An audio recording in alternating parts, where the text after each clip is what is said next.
Ever wonder if there's an easier way to complete transactions without having to deal with online wallets, banks, and third-party applications? Well, it's possible thanks to blockchain. Here's everything you need to know about blockchain. Imagine 4 friends, Jack, Ted, Sam, and Phil, meet up for dinner. After they're done, Jack pays the bill, and all of them decide to split the expense amongst each other. Now, on the next day, when Phil sends his share to Jack via online money transfer, the transaction goes through without a hitch. Then, Ted and Sam send their respective shares to Jack, but their transactions don't go through. The failed transaction cites some issues at the bank. That's when Jack comes to know about the many ways a bank transaction could fail. It could be due to technical issues at the bank, one of their accounts were hacked, daily transfer limits being exceeded, and sometimes additional charges, like transfer charges, associated with transferring money. To solve these problems, the concept of cryptocurrency came into existence. Cryptocurrencies are a form of digital or virtual currency that run on a technology known as blockchain. Thanks to blockchain, cryptocurrencies are immune to counterfeiting, don't require a central authority, and are protected by strong and complex encryption algorithms. And in a market of more than thousands of cryptocurrencies like Litecoin, Ethereum, Zcash, and so on, one reigns supreme: Bitcoin. Now, let's go back to our previous example and have Phil, Ted, and Sam send Jack 2 Bitcoins each as their contribution to the previous night's dinner. Let's assume Phil, Ted, and Sam have 3 Bitcoins in reserve, while Jack has 5. First, Phil sends 2 Bitcoins to Jack.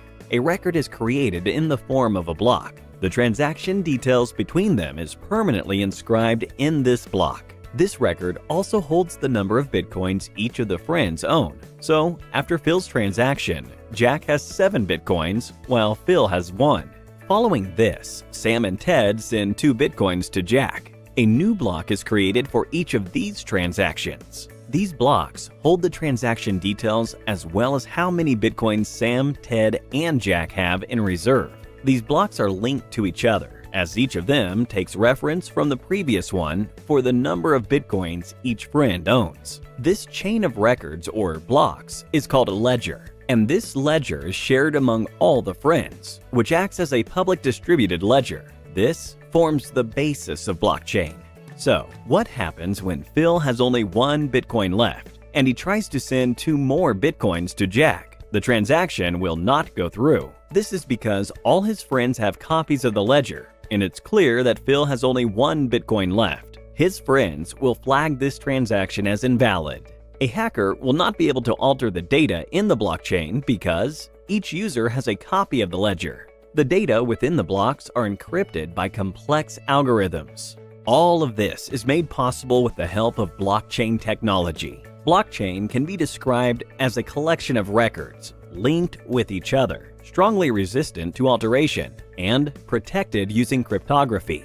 Now, let's have a closer look at the Bitcoin transaction between Jack and Phil and find out how it works. Every user in the Bitcoin network has 2 keys, a public key and a private key. The public key is an address that everyone in the network knows of, like an email address of a user. The private key is a unique address that only the user has knowledge of, something like a password.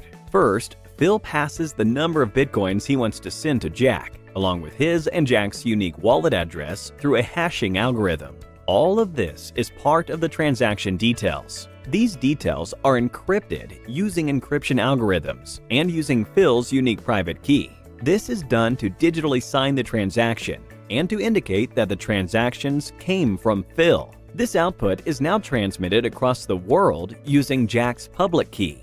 With this, the message or transaction can be decrypted only by Jack's private key, which only Jack has knowledge of. Different cryptocurrencies use different hashing algorithms. While Bitcoin uses the SHA-256 algorithm, Ethereum, which is also a famous cryptocurrency, uses one known as Ethash.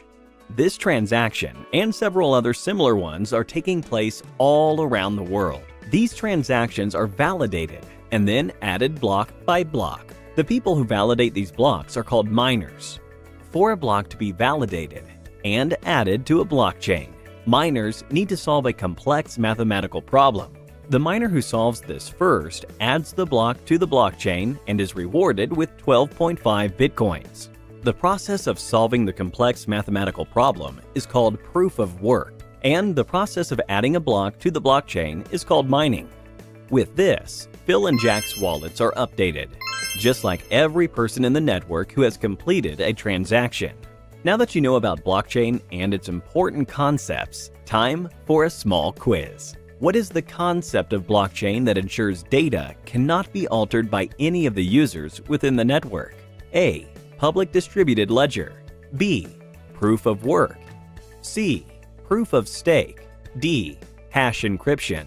Let us know what you think is the right answer in the comments below. 3 lucky winners will get Amazon gift vouchers. Details are mentioned in the description below. Let's have a look at how Walmart uses blockchain to provide its customers with better service. Walmart was facing problems in delivering quality products to its customers. They were facing a high return rate and large amounts of refunds due to their products' bad quality. They were unable to determine the point of failure in the supply chain, which started from farm to storage to transportation to processing all the way to the customer. Then, Walmart adopted blockchain technology. With blockchain, the quality of the goods at each step was permanently inscribed within a block.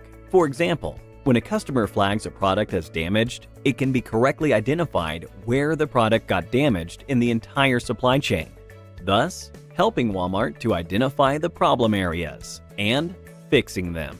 And this is just one of several ways blockchain is used in real-life applications.